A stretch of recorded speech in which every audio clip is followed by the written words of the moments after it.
नमस्कार फ्रेंड्स आपण केवल गोटे दीपटे जल किपरि सारा जीवन पर निज प्रेमिका को बसरे करें तार एक तांत्रिक प्रयोग विषय जाणी रखु। ए प्रयोगटी केवल आपण प्रेमिका को बसरे करनी बरम आपण जितेबाला दीप को जालीदेवे दीप जलियार समय जपरी बीती बीती चलो आपण को पायापाई आपण प्रेमिका मन में आकर्षण आउ मिलनर आशा बढ़ी चलो। ए प्रयोग करने ना आपण को आपण प्रेमिका पाखक जावाक पड़ो ना आपण प्रेमिका को आपण कौन खाया पीवा देवे आउ ना एपाई सेमि विशेष किसी नीति नियम आवश्यक अच्छी। आपण केवल छोट छोट 2-3टी सामग्री को संग्रह करदे पर ए प्रयोग को खूब सहजरे घरे थी करेंगे। आउ थे जितेबाला आपण ए प्रयोग करदे आपण प्रेमिका जिते भी कठोर कठोर हृदय होता ना कहीं आपण प्रेमिका आपण पाखु जिते भी दूर था ना कहीं राति पाही सकाळ होगा बेलू ही से आपण बसरे संपूर्ण रूप से हो सारी। फ्रेंड्स ए प्रयोगटी केवल गोटे दिन प्रयोग जदि आप बारंबार चेष्टा करापर निज प्रेमिका को निज बसरे करना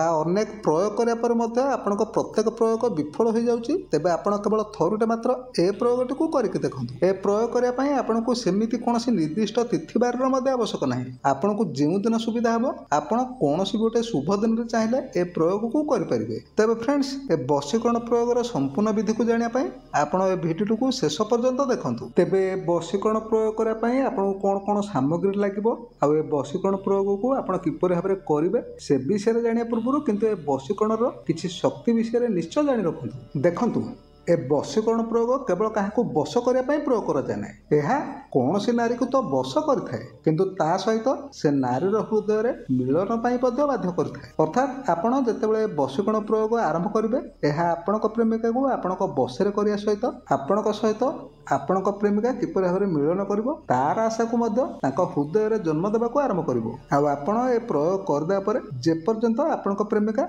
आपण सहित आसिक मिलन करना से स्थिर होकर रहीपर। तेणु जिते बड़े भी आप प्रयोग करने बाहर केवल निज सच्चा प्रेमिका जहाँ को आप हृदय दे भल पाती आउ विवाह करने चाहती नचेत केवल निज स्त्री उद्देश्य ही प्रयोग करेंगे केवल कौन मंद उद्देश्य रखिकी हो नचेत क्या जीवन सहित खेल खेलने जदि आप प्रयोग करने बाहरती तेरे हुए तो ए प्रयोगटी आपण काम कर आउ काम कले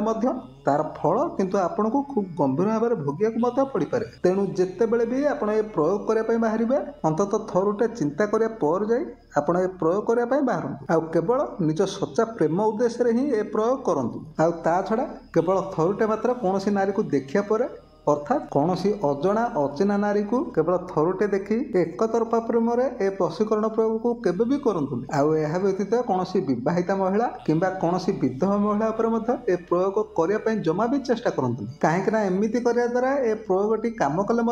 यह आपण किंतु घोर विपद को डाकी आनीपे। प्रथमे तो ए वशीकरण प्रयोग करने आपण को जो जो सामग्री गुड़िकर आवश्यकता पड़ो आपण प्रथमे से सामग्री गुड़िक विषय जानी नियंतु। ए वशीकरण प्रयोग करने हेले आपण को छोट खंडे भोजपत्र गोटे दीपटीए दीपर जलायापाई किछि तुला एवं किछि निम्न तेल ही आवश्यक पड़ो आउ ए प्रत्येक सामग्री को आपण कौन भी पूजा दुकान रू खूब सहजरे पाइजिबे। ए प्रयोग आपण कौन भी गोटे शुभ दिन चाहिए करेंगे आपण कौन भी गोटे शुभ दिन संध्या समय बा राति ए प्रयोग करने प्रथमे बाहरतु। ए प्रयोग करने आपण प्रथमे जो भोजपत्र खंडिया को आनी से भोजपत्र उपर आपण जहाँ को बस करने चाहती प्रथमे से स्त्री नाम को आपण से भोजपत्र उपर लिखि दिंतु। जितेबाला आपण से स्त्री नाम को भोजपत्र उपर लिखिदेवे भोजपत्र उपर आपण आनिथवा तुला को गुड़ाई ताकू बलिता आकार बनई दिंतु आउ से बलिताटी को आपण दीपर रखी से दीपर किसी निम्न तेल को ढाली से दीपटी को आपण जलाई दिंतु। मन रखिए जे आपण दीप को जलाई सारे पर